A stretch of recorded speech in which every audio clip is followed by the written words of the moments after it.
बच्चों, आज फिर एक दिन और कम हुआ परीक्षा में।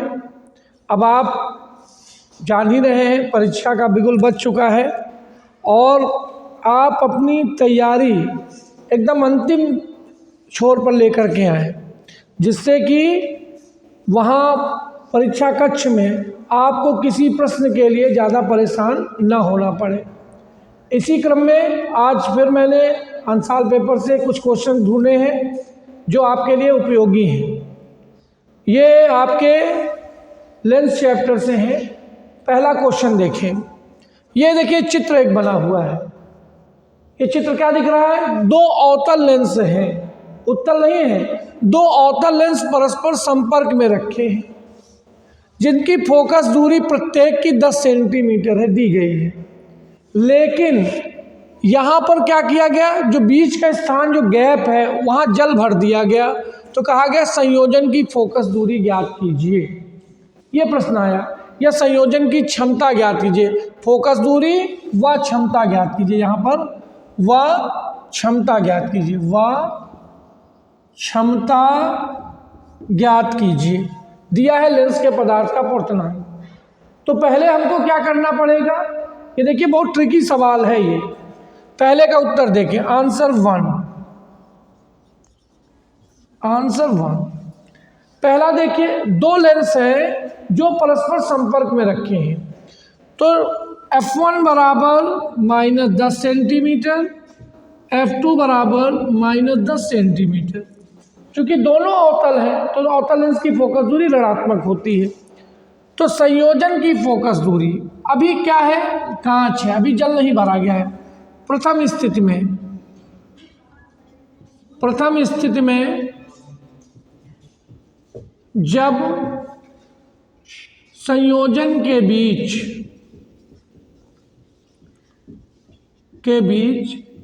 जल ना भरा हो, तो संयोजन की फोकस दूरी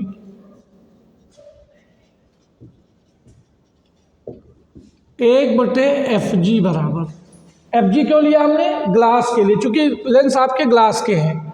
1/Fg बराबर 1/F1 प्लस 1/F2, तो बराबर -1/10 प्लस -1/10।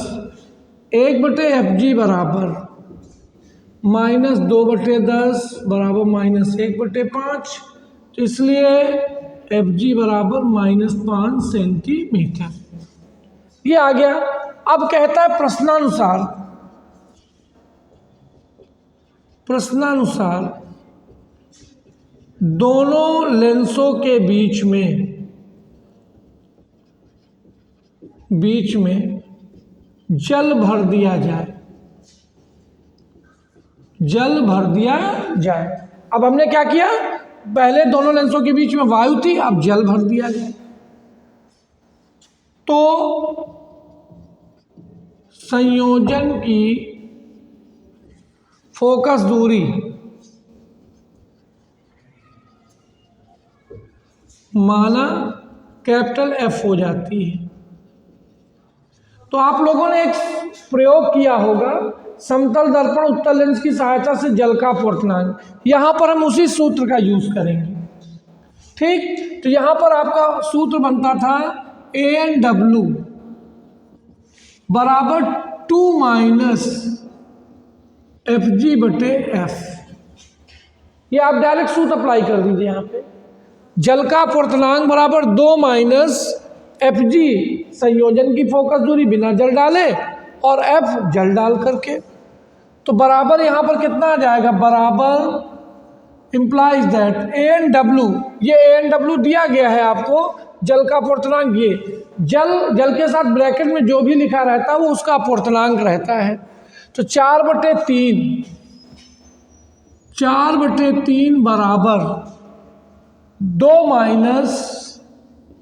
Fg -5/F।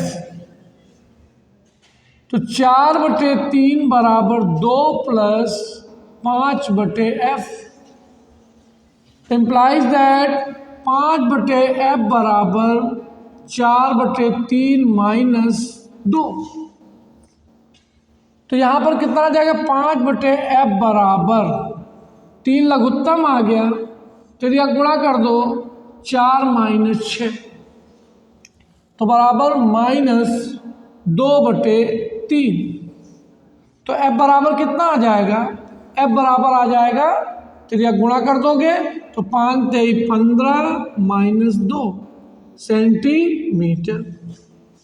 ये आपका आ गया। इसलिए क्षमता P बराबर 100/f। अगर फोकस दूरी सेंटीमीटर में तो 100/f लगा दोगे। देखो पक्षांतर देख लीजिए एक बार, इसका सही है ना भाई? 5 × 3 = 15 सही है, तो बराबर -100/15/2। 2 पलट के ऊपर चला जाएगा। P बराबर -200/15 बराबर -15 × 1 = 15, 5 50 हो गया, ठीक है। 15 × 3 = 45, ठीक है। फिर 5 बचा 50 हो गया, 15 × 3 = 45 -13.33 डायोप्टर। ये आपका उत्तर आएगा पहले का। क्वेश्चन समझ में आ गया? पहले बिना जल डाले आपको संयोजन की फोकस दूरी निकालनी होगी, वो होगी fg। उसके बाद जब आप जल डाल दोगे तो आप मान लेना संयोजन की फोकस दूरी f हो जाती है। क्लियर? और उसके बाद आप क्या करोगे? सूत्र लगाओगे, जल का अपवर्तनांक बराबर 2 - fg/f। इसका डेरिवेशन आपको हमारे किसी वीडियो में मिल जाएगा, ठीक है, प्रीवियस वीडियो में दे चुके हैं। तो NW बराबर 2 - fg/f। आप डायरेक्ट सूत्र अप्लाई करिए यहाँ पे। क्लियर? क्वेश्चन क्लियर हो गया? अब अगला क्वेश्चन देखें, क्वेश्चन नंबर 2।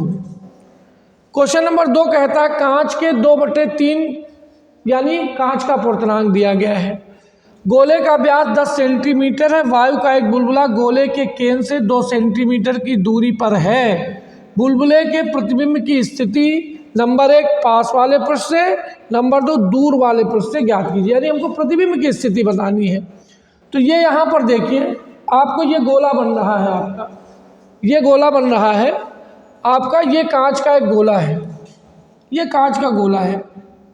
ये यहाँ देखिए, ये कांच का गोला है जिसका व्यास दिया गया है, ये व्यास P1 P2 कितना दिया गया है? दिया है P1 P2 बराबर 10 सेंटीमीटर।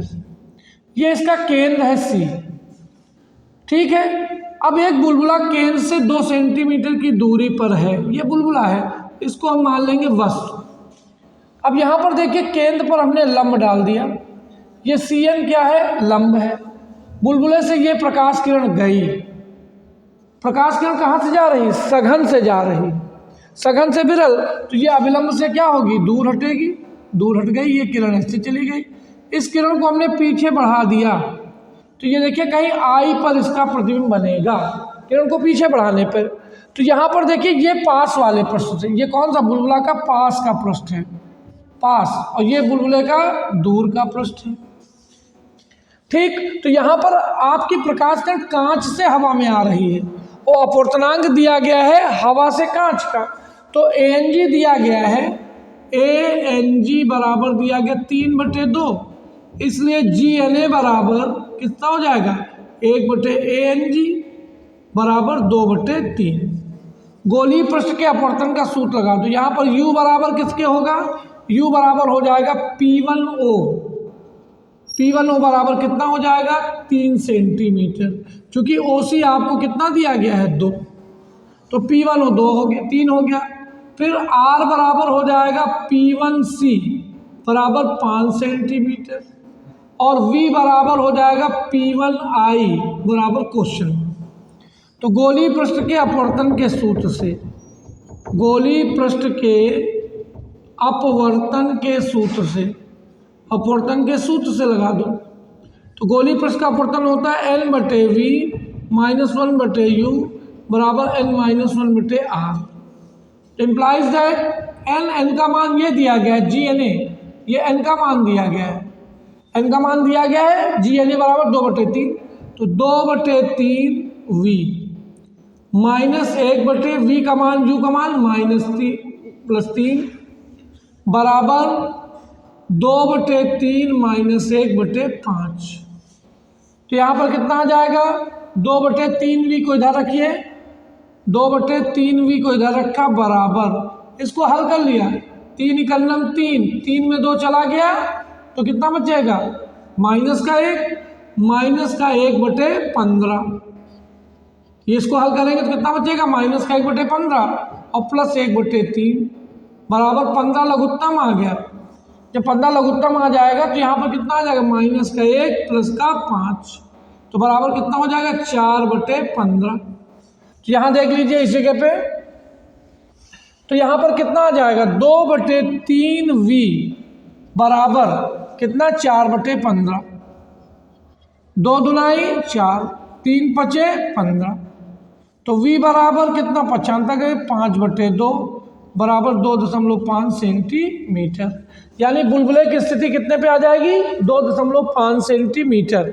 अब अगर हम लोग दूर वाले पृष्ठ के लिए देखें, यहाँ पर हमारे पास जगह है, हम यहाँ पर देख रहे हैं दूर वाले पृष्ठ के लिए, दूर वाले पृष्ठ के लिए अब अगर बुलबुले की हम दूर वाले पृष्ठ P2 से देखेंगे तो U बराबर किसके हो जाएगा, U बराबर हो जाएगा P2O। अब हम बुलबुले यहाँ पे पृष्ठ के बाईं ओर है, तो बाईं ओर की दूरियां क्या हो जाएंगी, धनात्मक। तो ये 5 सेंटीमीटर और ये 2 सेंटीमीटर, तो मिलकर कितनी हो जाएंगी, -7 सेंटीमीटर। R बराबर P2C बाईं ओर है तो -5 सेंटीमीटर, V बराबर P2I निकालना है। फिर यही सूत्र लगा दोगे, यही वाला सूत्र लगा देंगे, N/V -1/U बराबर N-1/R। वैल्यू रख के आप लोग आंसर कैलकुलेट कर सकते हैं। तो ये आप आंसर खुद कैलकुलेट करेंगे, ये हमने आंसर कैलकुलेट कर दिया है, इसका आंसर आपको खुद कैलकुलेट करना है। आशा है कि आपको वीडियो पूरा समझ में आया होगा।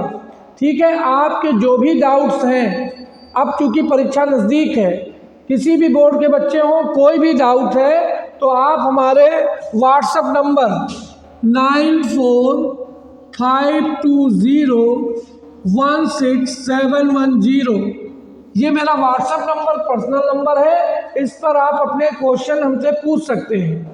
ठीक है, और आप लोग ध्यान रखिए कि आपको बोर्ड परीक्षा में कुछ चैप्टर्स हैं जिनमें से आपको थ्योरी तैयार करनी है। ठीक है, उसके बारे में किन से न्यूमेरिकल तैयार करने हैं, इसका एक पूरा वीडियो हमारे अगले सेक्शन में आएगा कि आप कौन कौन से चैप्टर से थ्योरी तैयार करके जाएं और कौन कौन से चैप्टर से आप न्यूमेरिकल पढ़ करके जाएं। ठीक है, धन्यवाद।